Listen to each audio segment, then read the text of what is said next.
Sa ulo ng mga nagbabagang balita. Anong sagot sa mga salok?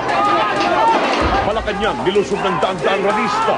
Mga paglaban sa karapatang pantao ng Administrasyong Arroyo, ipinrotesta rin sa Mendiola. 125 hinostate sa Agusan del Sur, 50 nakatakas, 18 pinalaya. Empleyado sa Basilan, pinugutan, 2 Chino, hawak pa ng kidnappers.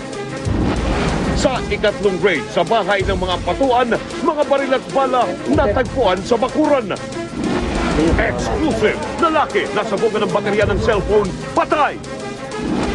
Exclusive, modus na pagbubukas kotse ng 10 taong gulang na bata na aktuhan, biniktima, polis pala. Thank you very much. At Hokwang, kinakabahan nga bang matalbugan ng housemate na si Melay?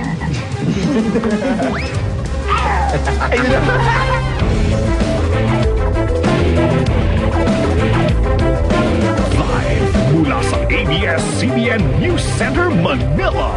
Ito ang TV Patrol World!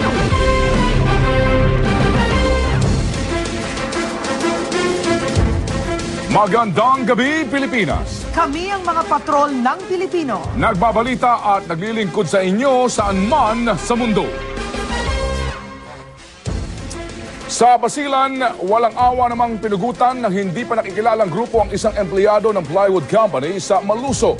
Iniwan na lamang sa plaza ang ulo ng biktima. Mula Basilan, nagpapatrol at Queenie Casimiro.